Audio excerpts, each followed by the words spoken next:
টাকা দিয়ে টোকাই ভাড়া করে ভোরবেলা আর কি দু একটা দৌড়ানি নিজেরা দেয়া যায়, ভিডিও করা যায়, বিভিন্ন সন্ত্রাসী কায়দায় টোকাই মিছিল দেওয়াচ্ছে। এগুলো আওয়ামী লীগের মিছিল না, আওয়ামী লীগের মিছিল বড় হচ্ছে না, এটা সবচেয়ে ভুল কথা।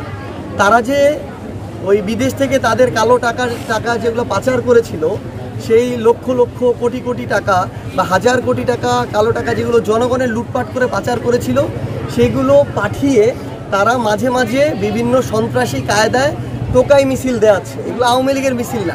যদি আওয়ামী লীগের এত মিছিল দেওয়ার এই মুহূর্তে লোক থাকতো, তাহলে জুলাই আগস্টে এই লোকগুলো কই ছিল যখন বাংলাদেশের মানুষ মাঠে নামলো? আওয়ামী লীগের আসলে ওই আওয়ামী লীগের লোক কর্মী যে বলা হয়, একটা বিশাল বড় ভাব দিয়ে বলা আওয়ামী লীগের 20% 30% লোক, এই লোক কোনো কালেই ছিল না। তারা এই যে লোক দেখাইতো বিভিন্ন প্রোগ্রাম, এগুলো হচ্ছে ভাড়া করা লোক।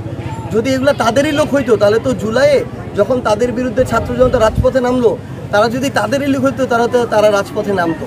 তো আমরা মনে করি যে এইসব ওই টাকা দিয়ে টোকাই ভাড়া করে ভোরবেলা আর কি দু একটা দৌড়ানি নিজেরা দেয়া যায়, ভিডিও করা যায়, একটু সোশ্যাল মিডিয়া ফাপড় নেওয়া যায়, কিন্তু বাংলাদেশের মানুষ বোঝে যে কোনটা আসল পলিটিক্যাল প্রোগ্রাম আর কোনটা কি। এই অভ্যুত্থানের মধ্য দিয়ে যারা গণহত্যা চালিয়েছে, তাদের যে বাংলাদেশের পলিটিক্যাল বা রাজনৈতিক বাস্তবতা, সেটা সেখান থেকে শেষ হয়ে গেছে। বাংলাদেশে আওয়ামী লীগের রাজনীতির চ্যাপ্টার ক্লোজড।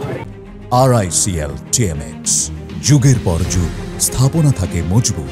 গণ অধিকার পরিষদ এগুলোর একীভূতকরণ প্রসঙ্গে প্রথমত আমরা যেহেতু সমমনা এবং কাছাকাছি আদর্শের, কাছাকাছি বয়সের তরুণ প্রজন্মের প্রতিনিধিত্বের রাজনৈতিক দল, আমরা আমাদের জায়গা থেকে এই রাজনৈতিক দলগুলোর সাথে আমরা কথা বলছিলাম যে কিভাবে নির্বাচনে একসাথে আমাদের জায়গা থেকে লড়াইটা চালিয়ে যাওয়া যায়। কারণ বাংলাদেশের মানুষ এই তরুণ প্রজন্মকে একসাথে ইউনাইটেড দেখতে চায়। সো আমরা রাজনৈতিক দলের পর্যায়ে যদি ইউনাইটেড হতে পারি, মাঠ পর্যায়ের মানুষ অটো ইউনাইটেড হয়ে যাবে। সেই জায়গা থেকে আমরা আমাদের পজিটিভ আলোচনা শুরু করেছি। গণ অধিকার পরিষদের সাথে একীভূতকরণের আলোচনা চলছে, এবি পার্টির সাথে হয়তো অ্যালায়েন্স ভিত্তিক আলোচনা চলছে।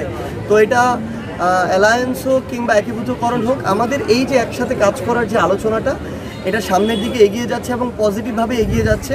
আমরা মনে করি যে জনগণের আস্থার প্রতিদান দিতে এবং তাদের প্রত্যাশা অনুযায়ী নির্বাচনের আগে আমরা একসাথে জনগণের প্রতিনিধিত্ব করতে, একসাথে আমরা আমাদের নির্বাচনটা করতে পারবো এবং ইনশাআল্লাহ আমরা জনগণের সমর্থন নিয়ে সংসদে গিয়ে জনগণের প্রতিনিধিত্ব করব।